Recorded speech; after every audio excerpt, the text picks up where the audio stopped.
Aquí estamos en la última lectura del curso. Disculpad por la brevedad de este análisis de la lectura, pero tenemos que ir al grano, nos queda poco tiempo para el examen final y es con la idea de ayudaros a comprenderla un poco mejor y que podáis luciros como creo que podéis hacerlo todos y todas en el examen. En primer lugar, esta es una lectura que no trata en concreto de la teoría del conocimiento kantiana, que es quizás la teoría más conocida y más rigurosa del autor, de Kant, el idealismo trascendental. Evidentemente está presente, porque está presente la razón, esa razón a priori formal que compone la filosofía kantiana. Está ahí, esa racionalidad a priori, pero evidentemente con el contacto con la realidad empírica, sensible y en este caso humana y social, ¿no? Esa doble dimensión que hay en el pensamiento kantiano y que nos lo recoge la propia idea del ser humano, en la que aparece esa paradoja, esa contradicción humana entre el elemento racional a priori sociable y el elemento empírico, sensible, concreto, de esa insociabilidad, ¿no? Esa ambigüedad, esa paradoja humana entre lo sociable y lo insociable, ¿no? Entre el elemento nouménico, el elemento racional, el elemento a priori y el elemento empírico, contingente, cambiante, que no es necesario y que tiene que ver con nuestra animalidad y con nuestra dimensión más natural. En primer lugar, es un texto en el que Kant tiene una pretensión de difusión y de resolver una duda que hay en la sociedad, en la que se ha preguntado de forma muy clara qué significa esto de ilustración, ese fenómeno que está ocurriendo en el siglo XVIII, y Kant la contesta con una gran solidez, pero dirigida a un público amplio. En primer lugar, nos encontramos una estructura muy clara, en la que es un texto breve, y voy a ir muy directo a cada una de las partes. Tenemos, en primer lugar, la definición de ilustración, como veis, que es una definición muy clara. Evidentemente está el elemento fundamental de la filosofía kantiana, la autonomía, la libertad como claves de la razón humana, ¿no? El ser humano, de forma natural, por naturaleza, es mayor de edad, es un ser con capacidad para pensar por sí mismo, es un ser con capacidad racional, para no dejarse llevar ni por el instinto, como los animales, ni tampoco por cualquier otro elemento que no sea su propia racionalidad. Kant distingue aquí entre minoría de edad y mayoría de edad. Ya sabemos que la minoría de edad no significa tener menos de 18 años, ni la mayoría de edad tener más de 18 años, sino es la capacidad de servirse del propio entendimiento, el utilizar la razón, esa razón que es autónoma, que es libre. Y aquí pues nos anima a que la utilicemos, porque hay un problema, y ese problema está en que el propio hombre parece que no se atreve a utilizarlo. La historia lo demuestra. Bueno, pues aquí aparece la ilustración como el abandono por parte del hombre, del ser humano. Ya sabes que hablamos en un lenguaje machista o sexista, porque precisamente es un autor que es del siglo XVIII y en la que todavía la lucha por la igualdad de la mujer no ha aparecido en la historia. Aunque sí que ha aparecido por parte de algunas mujeres, como Olympe de Gouges, que ya sabéis que publicó los derechos de la ciudadana poco después de la publicación de los derechos del ciudadano en la Revolución Francesa, pero no tuvo una gran repercusión, ni menos dentro del ámbito intelectual y del ámbito universitario. Así que hablamos todavía de una sociedad tristemente machista, sexista. Bueno, pues ilustración significa el abandono por parte del ser humano de una minoría de edad cuyo responsable es él mismo. Y aquí nos dice que es la minoría de edad, la incapacidad para servirse del entendimiento sin verse guiado por algún otro. Evidentemente es la incapacidad para pensar por uno mismo y pensar guiado por otro que decide por ti, es decir, de una manera heterónoma. Uno se da el comportamiento o las normas de comportamiento no a sí mismo, sino que se lo pide a otro prestado. ¿Quién es el culpable de esta minoría de edad? Pues nos lo va a decir a continuación, pero ya nos lo dice aquí, ya nos lo introduce. Es uno mismo, porque por naturaleza tenemos racionalidad y somos autónomos. Pasa que no lo ejercemos. Así que atrevámonos a utilizar el entendimiento. Aquí Kant en el siguiente párrafo nos analiza las causas. Las causas son dos internas y una muy amplia, pero única, que es externa y que son los tutores, que se van a erigir bien por la religión o bien el poder político, las monarquías absolutas, van a tomar la iniciativa de decidir por nosotros mismos, como ha ocurrido a lo largo de la historia. Pero además hay dos causas internas que están dentro de cada uno, que son la pereza y la cobardía. Nos lo dice con claridad, son las causas debido a las cuales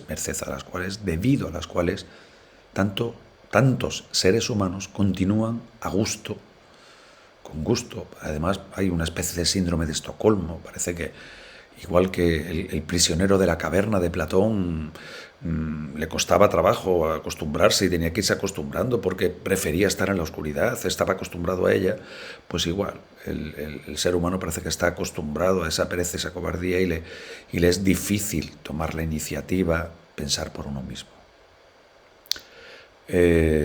Aquí aparecen esas dos causas y justo debido precisamente también a esas causas va a aparecer otra, una externa, que va a haber tutores que se erigen en nuestra voluntad, en nuestra libertad, en nuestra racionalidad, deciden por nosotros.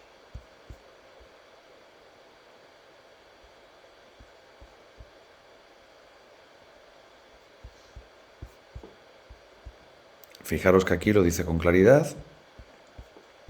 Nos dice que es cómodo ser menor de edad, porque estamos acostumbrados a ello. Disculpad.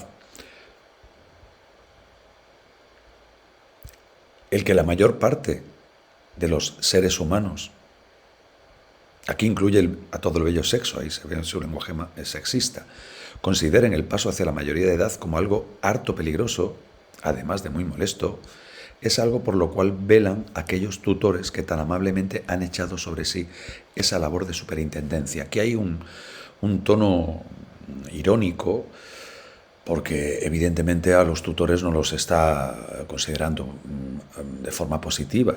Los tutores, amablemente, quiere decir que van a ser aquellos que como no somos capaces de atrevernos a decidir por nosotros mismos, va a haber algunos que van a tomar la decisión por nosotros y nos van a manipular.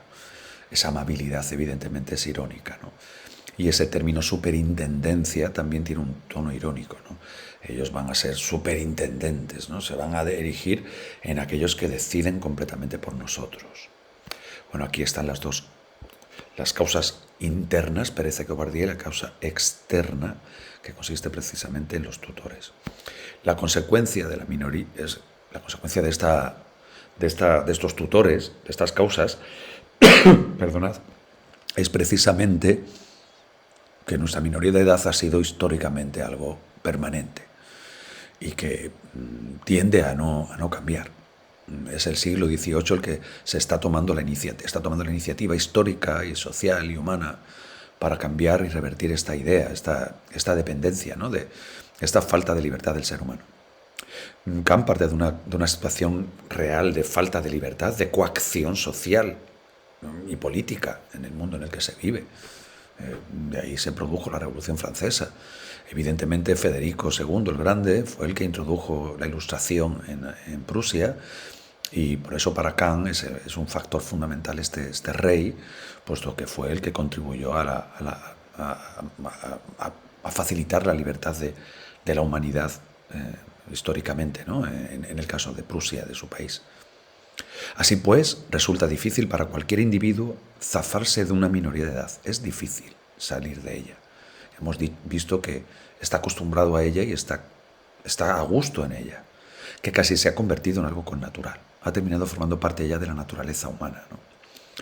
Y nos dice que, aunque realmente parece muy difícil, no es tan difícil salir de la minoría de edad, ¿no? Dice, quien lograra quitarse los grilletes de la libertad, esos tutores, esa pereza, esa cobardía, quitarse los grilletes son o los grillos o las esposas, también se le llama, ¿no? del carcelero, de la cárcel, ¿no? Pues quitarse esos grilletes constituye los grilletes, precisamente esos grilletes, la causa de esa permanente minoría de edad, ¿no? Pero que cuesta trabajo, pero que al no estar habituado a semejante libertad de movimientos, pues nos parece muy difícil quitarnos liberarnos de esas esposas, de esos grillos, de esos grilletes. De ahí que sean muy pocos quienes han conseguido, gracias al cultivo de su propio ingenio, pues alcanzar esa libertad. Pasamos a los medios para conseguir la ilustración. Para empezar, la libertad pública. Los prejuicios son la gran venganza, porque los prejuicios son los que nos van a impedir alcanzar nuestra libertad. Los prejuicios nos referimos a todo aquello que nos ha condicionado cultural y social y religiosamente. Y bueno, aquí Kant nos habla de la libertad pública como algo clave para conseguir la ilustración, ¿no? El término fundamental aquí es libertad, es autonomía. En eso consiste la ilustración. Sin embargo, hay más posibilidades de que un público se ilustre a sí mismo.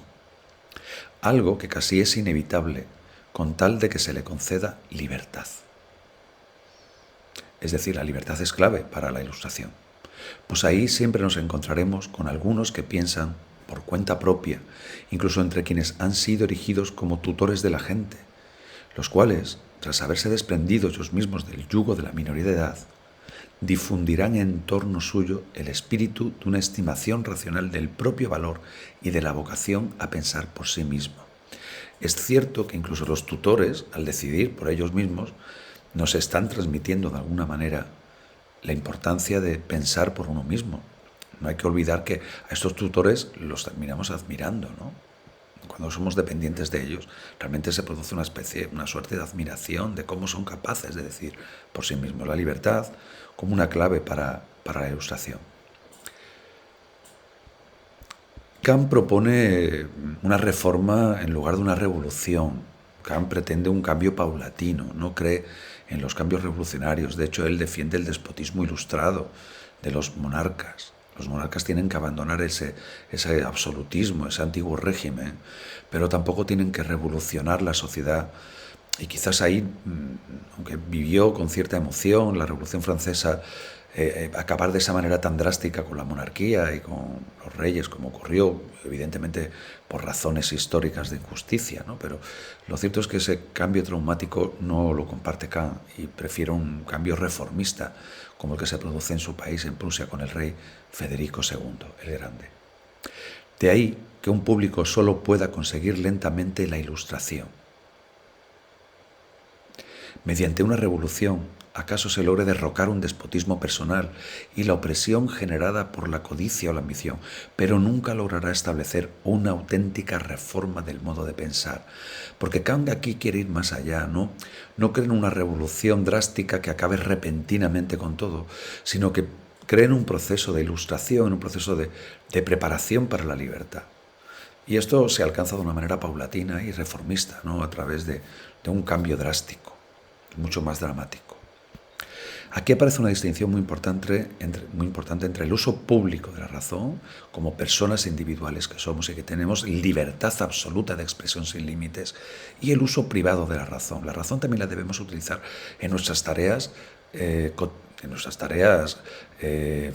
funcionario, de trabajador, de participante en la construcción social, ¿no? Como trabajador, como panadero, como profesor, como médico, en la que tenemos que cumplir nuestras obligaciones y por lo tanto tenemos que respetar los límites y los usos sociales. Sin embargo, en el ámbito de la expresión y del pensamiento, somos librepensadores y debemos favorecer esa libertad absoluta de expresión. En el ámbito laboral yo tengo que respetar las normas que me pone la ley, pero como persona individual y de manera personal, en mi vida cotidiana, debo manifestar mi opinión con absoluta libertad, incluso la crítica a esa función en la que y esas normas que cumplo en mi trabajo, porque puede haber injusticias dentro de mi trabajo o puedo estar en disconformidad con algunos de los criterios o de imposiciones que debo cumplir como funcionario, como participante dentro de la dinámica social, ¿no? Como panadero, pues voy a respetar los precios que hay como panadero, pero sin embargo voy a opinar que quizás es injusto este precio, que debería ser más alto porque no estamos ganando suficiente dinero, pero si hay un precio establecido legalmente o hay unas normas establecidas, las voy a respetar. Las voy a respetar en mi uso privado de la razón, como colaborador social, pero en mi ámbito personal, como libre pensador y como persona racional, pues voy a tener libertad de expresión absoluta. Aquí aparece la definición de uso público. Por uso público de la razón entiende Kant aquel uso que cualquiera puede hacer, como alguien docto, como alguien que tiene un conocimiento, ante todo el público que configura el universo de lectores y, por supuesto, de oyentes. Es decir, que tenemos libertad absoluta para opinar, siempre que hablemos con un conocimiento. Kant está hablando desde la Ilustración y cree que hay que tener un conocimiento. Aquí aparece la definición de uso privado de la razón. Denomino uso privado al que cabe hacer de la propia razón en una determinada función o puesto civil, puesto social que se me ha confiado, como profesor o como panadero o como político. El uso privado hay que limitarlo, tenemos que cumplir las funciones sociales, no podemos desbarajustar las funciones sociales. Yo no puedo estar oponiéndome en mi trabajo como profesor a la ley y a los contenidos que me impone la ley. Tengo que respetarlos y tengo que llevarlos y ejecutarlos y hacerlo lo mejor posible. Eso no es óbice para que yo en mi vida personal, en mi vida como persona, cuando salgo de mi función pública, pueda criticar y pueda entender que no es adecuado y expresar libremente mi opinión, ¿no? E incluso publicar un artículo y dar a conocer y crear un movimiento a nivel social en contra de que no esté a favor de esa legislación o esos contenidos que estoy impartiendo. Pero en ningún momento, mientras que estoy en mi labor y mi función social, en mi función laboral, en el desempeño que me ha proporcionado la sociedad, ahí tengo que respetar lo que la ley dice. Kant es un hombre de orden. Hay libertad, pero tiene que haber un límite a esa libertad. El poder tiene que establecer límites a esa libertad. Para Kant debe haber un juego entre la libertad y el límite de esa libertad que debe imponer el poder político. El uso público, por supuesto, no tiene limitación. Sin embargo, en cuanto esta parte de la maquinaria sea considerada como miembro de una comunidad global e incluso cosmopolita, como ser humano que soy y que pertenezco y que soy racional y que estoy en igualdad de condiciones con los demás seres humanos, tengo que contar al mundo mi opinión, mi expresión personal, tengo que manifestarla. Y por lo tanto se considera su condición de alguien instruido que se dirige sensatamente a un público mediante sus escritos. Kant siempre fue un hombre de orden. Evidentemente lo que espera es que opinemos con sensatez, con racionalidad, que expresemos nuestra opinión, pero siempre con racionalidad y siempre con conocimiento. La expresión de un docto, de una persona que no habla por hablar, una Belén Esteban, no nos interesa, ni nos interesa gente que no está preparada.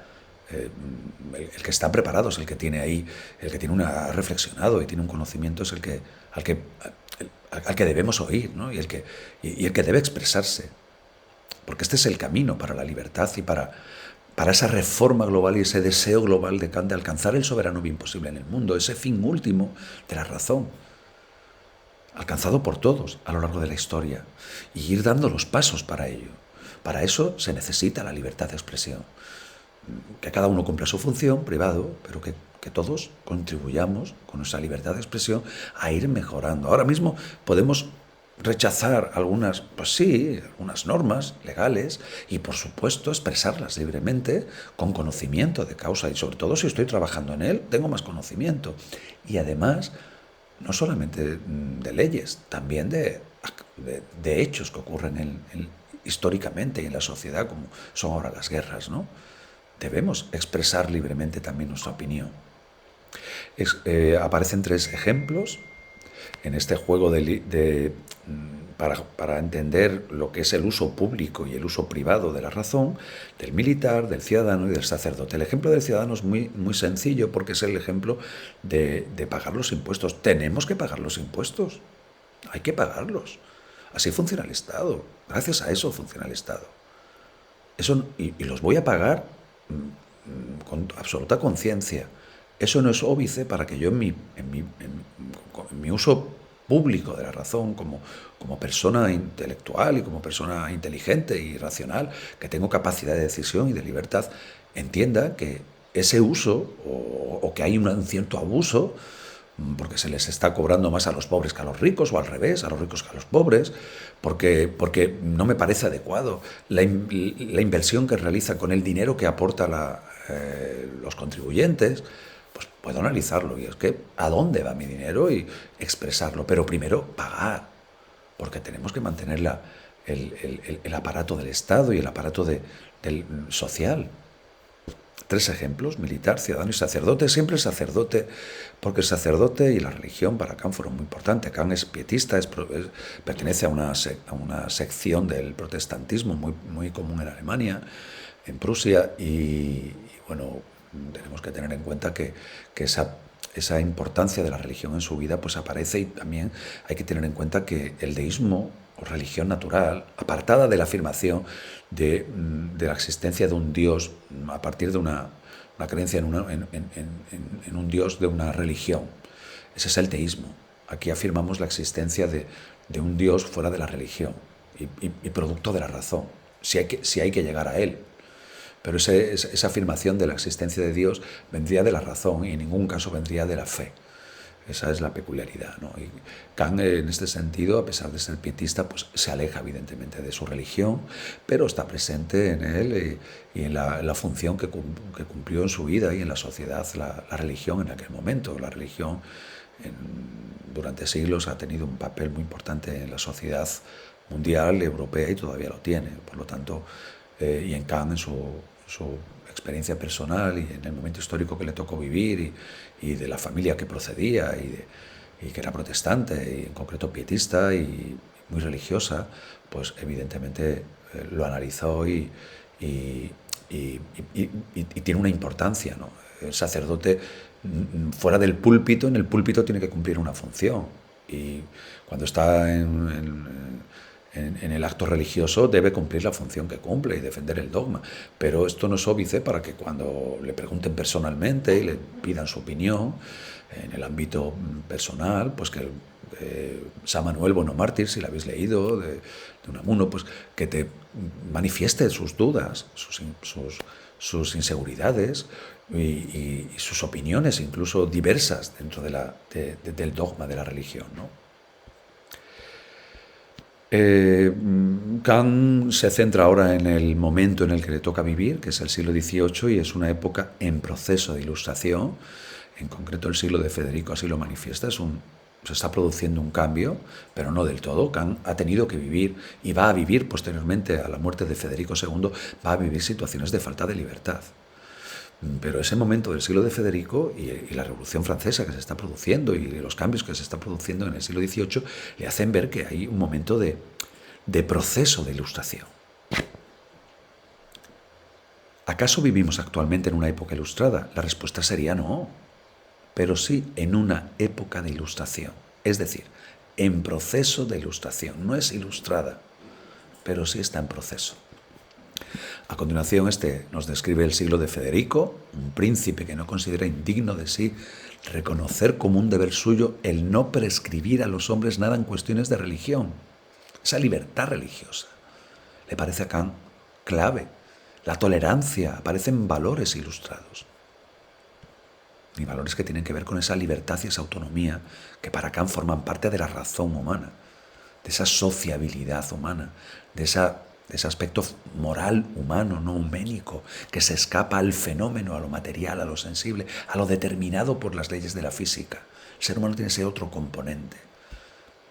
Y evidentemente la política y la historia tiene que favorecerlo.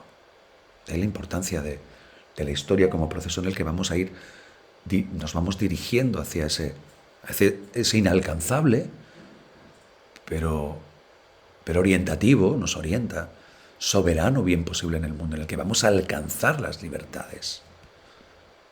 Debemos alcanzar las libertades. Aunque como una tarea siempre abierta. Y alcanzar la paz, y alcanzar la justicia, pero como desiderata y que nos debe orientar. Ese soberano bien posible va a ser una tarea siempre abierta. La historia es una tarea siempre abierta, pero tenemos que mirar hacia allá, hacia ese soberano bien posible, ¿no? Bueno, después nos habla de que efectivamente ha habido una extensión a otros países de ese espíritu ilustrado del rey Federico el segundo el Grande de Prusia. Este espíritu de libertad se propaga también hacia el exterior. Y ya por último, aquí nos encontramos en dentro de este apartado, que es el de la ilustración, el de los medios para conseguir la ilustración, nos aparece precisamente la libertad de crítica aplicado a la religión y a la legislación. Para él son dos claves, ¿no? Nos lo ha dicho ya antes. Hace falta tolerancia política y social y cultural. Y también hace falta tolerancia religiosa, aceptar las religiones. Que haya libertad de religión, que haya libertad de culto, pero también libertad de distintas formas de entender. Tiene que ver mucho con la actualidad, Kant, ¿no? En el sentido de otras formas de vida, ¿no? Otras formas de la legislación tiene que permitir y facilitar la libertad de formas de entender la vida. La moral kantiana es una moral universal que no nos dice lo que tenemos que hacer. Nos dice que cualquier cosa que hagamos, lo que nos dé la gana, la hagamos siempre como racionales. Cuando eso ocurre, estamos comportándonos adecuadamente como seres racionales. Da igual que lo que tú busques en tu vida y la cultura que tengas y de dónde vengas y lo que te agrade. Como si te agrada comer cerdo, cordero, lentejas o judías, o lo prohíbes, o no te gusta, o eres vegano. Ser tolerante en este sentido. No limita, me da igual lo que hagas. Lo que hagas lo tienes que hacer con racionalidad. Y da igual lo que te guste, lo que te deje de gustar. No, acá no nos va a hablar nunca de nada concreto que haya que hacer. Su norma moral es siempre una norma universal. Actúa de tal manera que quieras que se torne en ley universal. No te está diciendo lo que tienes que hacer. Es un formalismo moral. A él le preocupa que la forma en la que nos comportemos, de ahí viene formal, la forma en la que nos comportemos es siempre la misma, la de un ser racional. Libertad de legislación, libertad, tolerancia cultural, tolerancia social. Aceptémonos en nuestras diferencias.